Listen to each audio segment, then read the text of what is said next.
Good morning বন্ধু বান্ধৱীসকল, আপোনালোক সকলোকে অসমীয়া ডেইলি ৰাশিফল চেনেললৈ স্বাগতম জনাইছোঁ। আজি মঙ্গলবাৰ 2025 জানুৱাৰী মাহৰ 28 তাৰিখ আৰু অসমীয়া মাঘ মাহৰ 14 তাৰিখ। আজি তিথি চতুৰ্দশী, পক্ষ কৃষ্ণপক্ষ। আজি সূৰ্য উদয় হ'ব 6:13 আৰু সূৰ্য অস্ত যাব 4:58। এতিয়া আহিছোঁ ৰাশিফলসমূহলৈ। মেঘ ৰাশি। মেঘ ৰাশিৰ জাতক জাতিকাসকলৰ আকাংক্ষাসমূহ এটি সুগন্ধিত ধুনীয়া ফুলৰ দৰে ফুলিব। পৰিয়ালৰ কোনোবা এগৰাকী সদস্যৰ বেমাৰৰ বাবে আপোনাৰ আৰ্থিক সমস্যা হ'ব পাৰে। অৱশ্যে আপুনি এই সময়ত ধনৰ কথা চিন্তা নকৰি তেখেতৰ স্বাস্থ্যৰ কথা চিন্তা কৰাটোহে বেছি প্ৰয়োজনীয়। প্ৰভাৱশালী আৰু মহত্বপূৰ্ণ মানুহৰ লগত পৰিচয় বঢ়াবৰ বাবে সামাজিক গতিবিধিৰ বাবে ভাল সুযোগ আহিব। সৰু সুৰা কথা লৈও আপোনাৰ প্ৰিয়জনৰ লগত বাদ বিবাদ হ'ব পাৰে। সহকৰ্মী আৰু বয়োজ্যেষ্ঠজনৰ পৰা পোৱা সহযোগ আপোনাক উৎসাহিত কৰিব। যদি আপুনি ভাবে যে বন্ধুৰ লগত প্ৰয়োজনতকৈ অধিক সময় অতিবাহিত কৰা আপোনাৰ বাবে ভাল, তেন্তে আপুনি ভুল। এইবোৰেই আপোনাক আহিব লগা সময়ত বিপদত পেলাব পাৰে। জীৱনসংগীৰ লগত বাদ বিবাদ হোৱাৰ বহুত বেছি সম্ভাৱনা আছে। কোনো জীৱ জন্তুক অকাৰণভাৱে কষ্ট নিদিব আৰু জীৱ হত্যাৰ পৰা দূৰত থাকক। নিৰামিষাহাৰী হোৱাটো স্বাস্থ্যৰ লগতে পৰিৱেশৰ বাবেও ভাল। এইবোৰ কথা মানি চলিলে প্ৰেম সম্বন্ধ অধিক মধুৰ হ'ব। এতিয়া আহিছোঁ বৃষ ৰাশিলৈ। বৃষ ৰাশিৰ জাতক জাতিকাসকলৰ মানসিক আৰু নৈতিক শিক্ষাৰ লগতে শাৰীৰিক শিক্ষা লোৱা উচিত। তেতিয়াহে সৰ্বাংগীন বিকাশ সম্ভৱ। মনত ৰাখিব, সুস্থ চিন্তাধাৰা অকল সুস্থ শৰীৰতহে নিবাস কৰে। ধনৰ আগমনে আপোনাক বহুত আৰ্থিক সকাহ দিব। পৰিয়ালৰ লগত সামাজিক গতিবিধিয়ে আপোনাকে ধৰি সকলোকে সুখী কৰিব। প্ৰেমৰ শক্তিয়ে আপোনাক প্ৰেম কৰাৰ এক কাৰণ দিব। আপুনি আজি ব্যৱসায়িক লেনদেনসমূহ সফলতাৰে সম্পূৰ্ণ কৰিব পাৰিব। লগতে মনোৰঞ্জনৰ লগত জড়িত যিকোনো পৰিযোজনাৰ লগত বহুত ব্যক্তিক সংযোগ কৰাব পাৰে। আজি আপুনি নিজৰ মানুহৰ পৰা আঁতৰি ক'ৰবাত নিৰলে গৈ থকা পচন্দ কৰিব। ফলস্বৰূপে মনত শান্তি প্ৰাপ্ত হ'ব। আপোনাৰ জীৱন লগৰী সঁচাকৈয়ে আপোনাৰ বাবে দেৱদূতৰ দৰে। আজি এই কথা আপুনি অনুভৱ কৰিব। এতিয়া আহিছোঁ মিথুন ৰাশিলৈ। মিথুন ৰাশিৰ জাতক জাতিকাসকলে বেপেৰুৱা আৰু জেদী স্বভাৱক নিয়ন্ত্ৰণত ৰাখক। বিশেষকৈ কোনোবা পাৰ্টিত চম্ভালি থাকক, কাৰণ এনেকুৱা হ'লে তাত পৰিস্থিতি বেয়াৰ ফালে ঢাল খাব পাৰে। আজি ডাঙৰজনক সেৱা কৰি ঘৰৰ পৰা ওলালে আপোনাৰ ধন লাভ হ'ব পাৰে। এনেকুৱা সূচনা প্ৰকাশ নকৰিব যি ব্যক্তিগত আৰু গোপনীয় হয়। আজি আপুনি আপোনাৰ প্ৰিয়জনক টুফি আৰু চকলেট ইত্যাদি দিব পাৰে। যি কাম আপুনি কৰিছে তাৰ শ্ৰেয় আন কাৰোবাক লৈ যাব নিদিব। ছাত্ৰসকলক পৰামৰ্শ দিয়া হ'ল যে বন্ধুত্বৰ খাতিৰত সিহঁতে যাতে সময় অপচয় নকৰে। বন্ধু আহিব লগা সময়তো হ'ব, কিন্তু পঢ়িবৰ বাবে এই সময় উপযোগী। আপুনি অনুভৱ কৰিব যে আপোনাৰ জীৱন নগৰী আজিৰ দৰে তুলনাবিহীন কেতিয়াও নাই হোৱা। পাৰিবাৰিক জীৱনত সুখ সমৃদ্ধি বৃদ্ধি কৰিব হ'লে হনুমান মন্দিৰত বুন্দিয়া আৰু লাৰু ভোগ হিচাপে নিবেদন কৰক। এতিয়া আহিছোঁ কৰ্কট ৰাশিলৈ। কৰ্কট ৰাশিৰ জাতক জাতিকাসকলে অন্যৰ সফলতাক প্ৰশংসা কৰি মানসিক তৃপ্তি লাভ কৰিব পাৰে। আৰ্থিকভাৱে আজি আপুনি সবল থাকিব। গ্ৰহ আৰু নক্ষত্ৰৰ উপস্থিতিয়ে আপোনাক আৰ্থিক উপাৰ্জনৰ বহুত বাট দেখুৱাব। সামাজিক উৎসৱত সহযোগ কৰাৰ এইটোৱে আটাইতকৈ ভাল সুযোগ, যি আপোনাক প্ৰভাৱশালী ব্যক্তিৰ লগত সম্পৰ্কত আনিব। আপোনাৰ প্ৰেমিকা আজি আপোনাৰ কথা শুনাতকৈ বেছি নিজৰ কথা প্ৰকাশ কৰাত বেছি গুৰুত্ব দিব। ফলস্বৰূপে আপুনি অলপ বিৰক্ত হ'ব পাৰে। নিজকে অভিব্যক্ত কৰিবৰ বাবে এয়াই ভাল সময় আৰু এনেকুৱা পৰিকল্পনাসমূহত কাম কৰক যি সৃজনাত্মক ধৰণৰ হয়। আজি আপুনি অৱসৰ সময়ত নতুন কাম এটা কৰিব পাৰে, কিন্তু এই কামটোত আপুনি ইমান ব্যস্ত হৈ পৰিব যে আপোনাৰ জৰুৰী কাম এৰা খাই যাব পাৰে।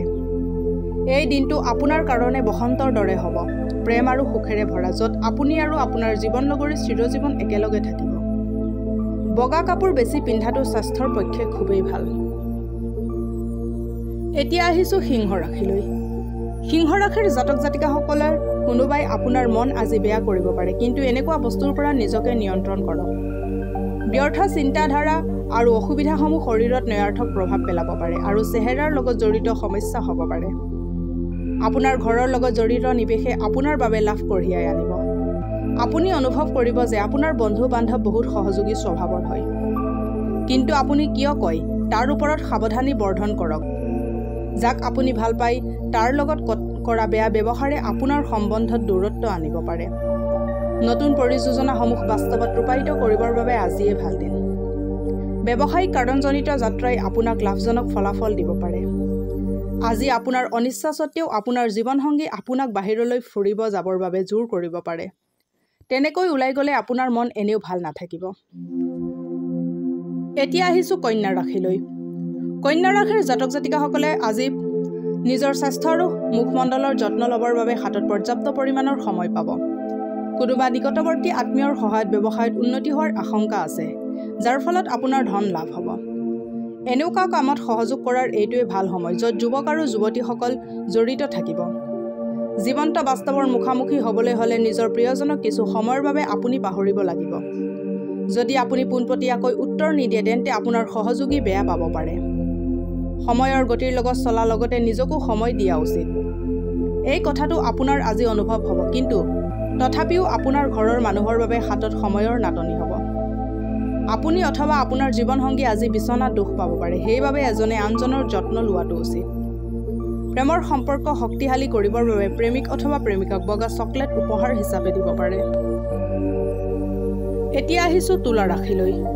তুলা ৰাশিৰ জাতক জাতিকাসকলে স্বাস্থ্যৰ লগত জড়িত সমস্যা আপোনাৰ বাবে অসুবিধাৰ সৃষ্টি কৰিব পাৰে। নিজস্ব খৰচৰ ওপৰত নিয়ন্ত্ৰণ ৰখাৰ চেষ্টা কৰক আৰু অকল প্ৰয়োজনীয় বস্তুসমূহে ক্ৰয় কৰক।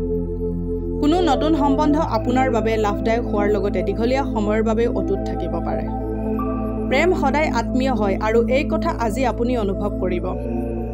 আজি আপুনি এক নতুন কামৰ আৰম্ভ কৰি যি আপোনাৰ লগতে গোটেই পৰিয়ালৰে সমৃদ্ধি লৈ আহিব। কিবা নতুন কামৰ আভাস পাব হ'লে আপুনি সেই বিষয়ে অনুভৱী লোকৰ লগত কথা পাতিব লাগে। যদি আপোনাৰ ওচৰত আজি সময় আছে তেন্তে সেই ক্ষেত্ৰৰ অনুভৱী লোকৰ লগত মিলি কাম আৰম্ভ কৰি দিব লাগে। আপোনাৰ জীৱন লগৰীৰ আন্তৰিক সৌন্দৰ্য বাহ্যিক ফালেদিও আপুনি অনুভৱ কৰিব পাৰিব। সেউজীয়া মগু খোৱাত সদায় ব্যৱহাৰ কৰিলে স্বাস্থ্য ভালে থাকিব। এতিয়া আহিছোঁ বৃশ্চিক ৰাশিলৈ। বৃশ্চিক ৰাশিৰ জাতক জাতিকাসকলে আনন্দিত হৈ যাওক, কাৰণ আপোনাৰ ভাল দিন আহি আছে আৰু নিজৰ মাজত অতিৰিক্ত উৰ্জাৰ অনুভৱ কৰিব। যদি আজি আপুনি অলপ জানি বুজি কাম কৰে তেন্তে আৰ্থিক লাভ হ'ব পাৰে। দূৰৰ আত্মীয়ৰ ইয়াৰ পৰা প্ৰাপ্ত আকস্মিক ভাল খবৰে আপোনাৰ গোটেই পৰিয়ালকে সুখ আৰু আনন্দ প্ৰদান কৰিব। আজি আপুনি আপোনাৰ প্ৰিয়জনক টফি আৰু চকলেট ইত্যাদি দিব পাৰে। আপুনি ভাবি থকাতকৈ আপোনাৰ জীৱনত এনেকুৱা বহুত ঘটনা ঘটিছে, যিবোৰ আপুনি কল্পনাও কৰা নাছিল। আহিব লগা দিনবোৰত আপোনাৰ হাতত বহুত এনে ভাল সুযোগ আহিব। আজি জানি বুজি পদক্ষেপ লোৱা উচিত, য'ত মনতকৈ অধিক মগজুৰ কথা শুনা উচিত। আপুনি অনুভৱ কৰিব যে আপোনাৰ বৈবাহিক জীৱন বহুত ধুনীয়া হয়। সুস্বাস্থ্য প্ৰাপ্তিৰ বাবে কলা কাজল কোনোবাই এৰাবাৰীৰ মাটিত তলত পুতি থৈ আহক। এতিয়া আহিছোঁ ধনু ৰাশিলৈ। ধনু ৰাশিৰ জাতক জাতিকাসকলৰ স্বাস্থ্য ভালে থাকিব। বাকী থকা ধন আপুনি ঘূৰাই পাব আৰু আপোনাৰ বৰ্তমানৰ অৱস্থাত শুধৰণি হ'ব। যদি আজি আপুনি কাৰোবাক পৰামৰ্শ প্ৰদান কৰে তেন্তে নিজেও লোৱাৰ বাবে প্ৰস্তুত থাকক। আপুনি য'ত আছে তাতে থাকিব, কিন্তু নিজৰ প্ৰেমক এক নতুন দিশত লৈ যাব আৰু লগতে আজি আপুনি ৰোমান্টিক যাত্ৰাত যাব পাৰে। অফিচত থকা আপোনাৰ বহুত শত্ৰু আজি আপোনাৰ বন্ধু হৈ যাব, অকল আপোনাৰ এক ভাল কামৰ সলনি। এই দিনটো এটা মহত্বপূৰ্ণ দিন বুলি পৰিগণিত হ'ব। আজিৰ দিনতেই ভৱিষ্যতৰ বাবে ভালেমান ভাল পৰিকল্পনা বনাব, কিন্তু গধূলিলৈ দূৰৱৰ্তী অতিথিৰ আগমনে আপোনাৰ সকলো পৰিকল্পনা অসফল হৈ ৰ'ব। পুৱা আপুনি নিজৰ জীৱনসংগীৰ পৰা এনে কিছু লাভ কৰিব, যাৰ ফলত আপোনাৰ দিন বহুত ভাল যাব। কৰ্মক্ষেত্ৰত উন্নতিৰ বাবে ভৰপুৱাতে উঠি সূৰ্যৰ দৰ্শন কৰি 11 বাৰ গায়ত্ৰী মন্ত্ৰ পাঠ কৰক। এতিয়া আহিছোঁ মকৰ ৰাশিলৈ। মকৰ ৰাশিৰ জাতক জাতিকাসকলে যেতিয়া পৰিস্থিতিক নিজৰ নিয়ন্ত্ৰণত আনিব তেতিয়াই আপোনাৰ হতাশাসমূহ একেবাৰে নোহোৱা হৈ যাব। সোনকালে আপুনি বুজি পাব যে এই সমস্যাসমূহ চাবোনৰ ফেনৰ দৰে হয়, যি চুই দিয়াৰ লগত ফুটি যায়।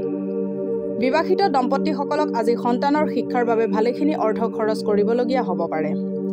আপোনাৰ পৰিয়ালৰ সদস্যসমূহক নিয়ন্ত্ৰণ কৰা স্বভাৱবোৰ এৰাৰ এয়াই ভাল সময়। জীৱনৰ খোলা বোমাত সিহঁতৰ খোজত খোজ মিলাই সহযোগ কৰক। আপোনাৰ পৰিৱৰ্তিত ব্যৱহাৰৰ সিহঁতৰ বাবে আনন্দৰ কাৰক হৈ উঠিব। আপুনি কেতিয়াবা গোলাপ আৰু কেৰুৱা জাল একেলগে শুঙি চাইছেনে? আজি আপোনাৰ জীৱন প্ৰেমৰ বাবে এনে সুগন্ধৰে মলমলাই থাকিব। যদি ছেমিনাৰ আৰু লেকচাৰসমূহত অংশগ্ৰহণ কৰে তেন্তে কিছু কথা নতুনকৈ শিকিব পাৰিব। অনাকাংক্ষিত উৎসৰ পৰা আজি আপোনালৈ গুৰুত্বপূৰ্ণ কামৰ বাবে নিমন্ত্ৰণী পত্ৰ আহিব। বৈবাহিক জীৱনৰ ভেটি হ'ল প্ৰেম আৰু ভাল খাদ্য, আৰু আজি আপুনি দুয়োটা বস্তুৰ অভিজ্ঞতা লাভ কৰিব। আৰ্থিক স্থিতি সফল আৰু সবল কৰিবৰ বাবে জালুক গুটি যিকোনো পদ্ধতিৰে খোৱাত প্ৰয়োগ কৰক। এতিয়া আহিছোঁ কুম্ভ ৰাশিলৈ।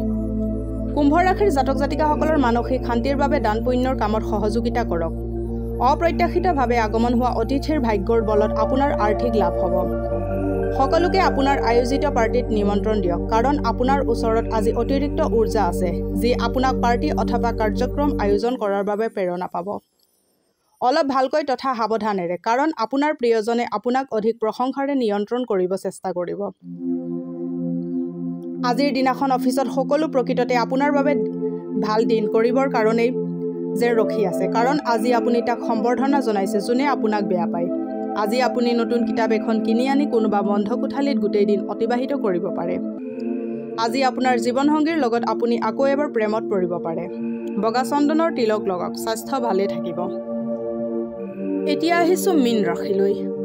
মীন ৰাশিৰ জাতক জাতিকাসকলৰ বন্ধু আৰু পৰিয়ালৰ সদস্যৰ লগত ফূৰ্তি তামাচাৰে ভৰপূৰ যাত্ৰাই আপোনাক বহুত সুখানুভূতি দিব। খৰচ বৃদ্ধি হ'ব, কিন্তু লগতে আমদানিত হোৱা বৃদ্ধিত ইয়াত হোৱা গোটেই খৰচ সন্তুলিত হৈ যাব। আপুনি চিনি পোৱা কোনোবাই আৰ্থিক সমস্যালৈ ঘৰত অস্বস্তিকৰ পৰিৱেশৰ সৃষ্টি কৰিব পাৰে। আপোনাৰ প্ৰেম কাহিনীয়ে আজি এক নতুন অধ্যায় প্ৰাপ্ত কৰাৰ পূৰ্ণ সম্ভাৱনা আছে। আপোনাৰ প্ৰেমিকা আজি বিয়াৰ কথা লৈ আপোনাৰ লগত কথা পাতিব পাৰে। এনেতে যিকোনো নিৰ্ণয় লোৱাৰ আগতে বিচাৰ বিবেচনা নিশ্চয় কৰিব। আপুনি আজি ব্যৱসায়িক লেনদেনসমূহ সফলতাৰে সম্পূৰ্ণ কৰিব পাৰিব। লগতে মনোৰঞ্জনৰ লগত জড়িত যিকোনো পৰিযোজনাৰ লগত বহুত ব্যক্তিক সংযোগ কৰাব পাৰে। আপুনি যদি বিচাৰে সমস্যাসমূহৰ হাঁহিমুখে সমাধান কৰিব আৰু অথবা তাৰ মাজত পৰি চিন্তিত হ'ব পাৰে। ইয়াৰ নিৰ্ণয় আপুনিয়ে ল'ব।